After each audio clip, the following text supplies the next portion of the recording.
शहजादी part 7। Rohit भैया कमरे में मेरे साथ लेटे हुए थे जब मैंने इसे बताया कि रात तुमने नेहा खाला को कमरे में बुलाकर उसकी ठुकाई की है। तो वो बोले कि हाँ शोभा, अगर तुमने आंखों से देखनी है तो आज रात फिर तुमको दिखा दूंगा। मैंने कहा भैया वो कैसे? तो कहने लगे मेरे साथ आओ मेरे कमरे में। मैं तजस्सुस की इंतहा को पहुंची हुई थी। जल्दी से उठकर रोहित भैया के साथ ऊपर कमरे में आई। उन्होंने मुझसे कहा अब तुम खामोशी के साथ इस अलमारी के पीछे छुप जाओ। अभी नेहा खाला मेरे कमरे में आएंगी तो फिर तुम उसका तमाशा देखना। तुमको सब कुछ एक ही रात में समझ आ जाएगा और सब कुछ सीखने को मिलेगा। मेरा दिल भैया की बात सुन के अजीब सा हो रहा था।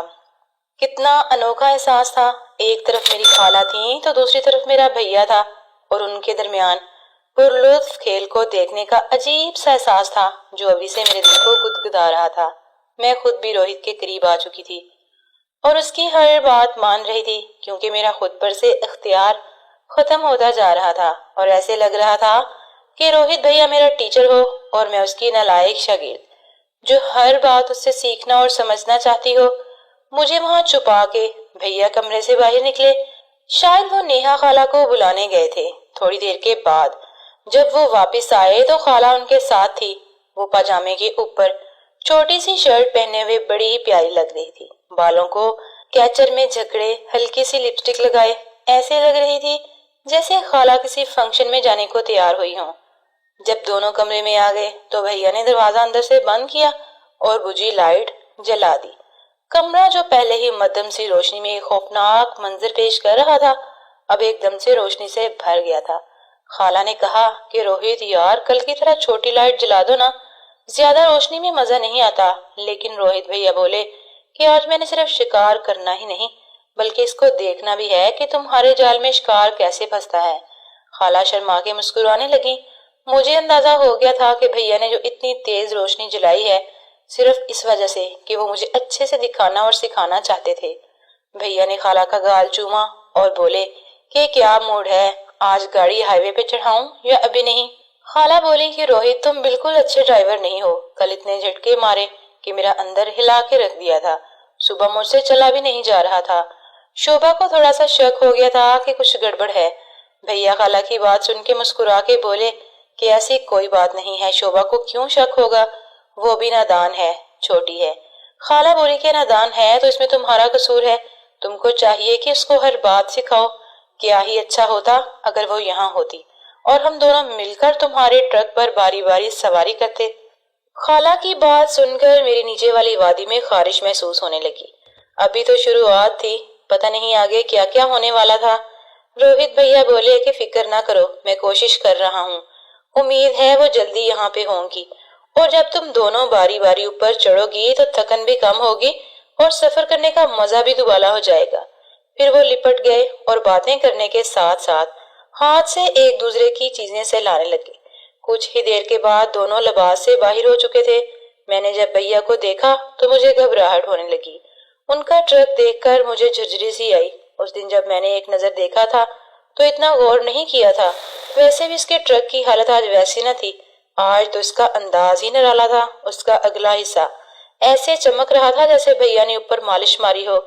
नेहा खाला भी इसे दाद दिए बिना न रह पाई। फिर भैया मेरी तरफ मुंह करके खड़े हो गए। इनको मालूम था कि मैं अलमारी के पीछे से इन्हीं को देख रही हूँ, इसलिए वो मुझे पीछे अच्छी तरह दिखाना चाहते थे।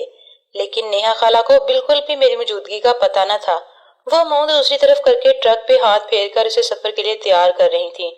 पुश्त मेरी तरफ थी और नजारा बड़ा ही जबरदस्त था। झरना भी खुश्क था लेकिन ऊपर से नीचे की जानब लंबी सी लकीर की सूरत में नजर आ रहा था। झरने से थोड़ा सा दूर झील थी जिसके ब्राउन किनारे सुकड़ के बहुत ही प्यारे लग रहे थे। भैया ने मुझे देख के आंख मारी तो मैं शर्मा गई।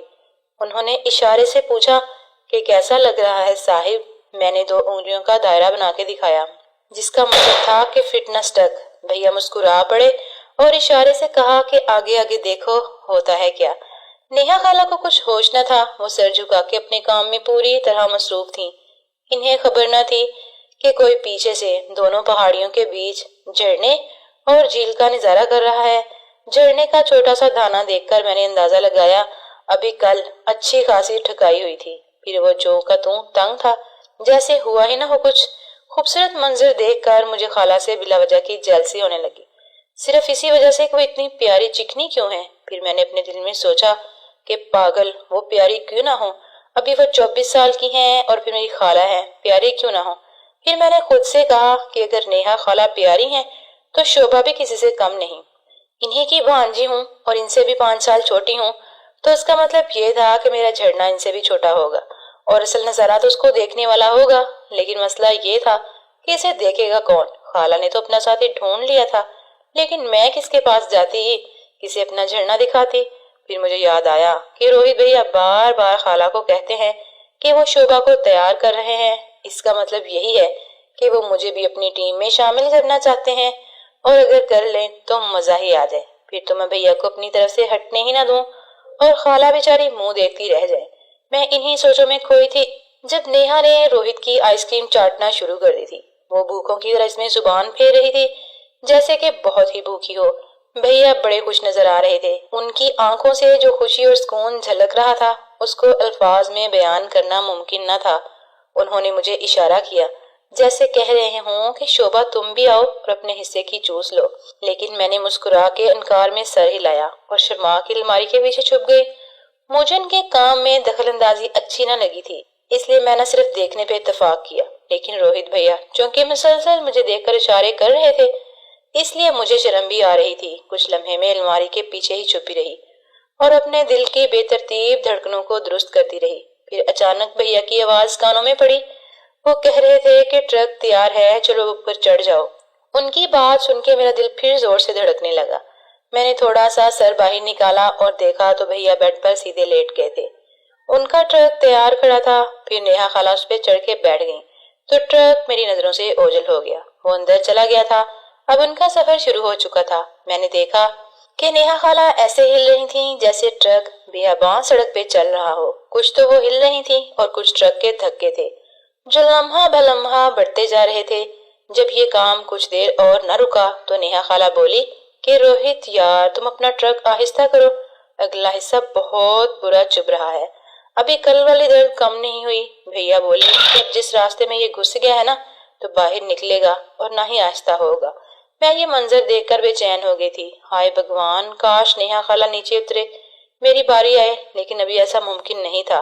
चंद मिनट के बाद खाला का जिस्म झटके लेने लगा था तो उन्होंने सिसकना शुरू किया।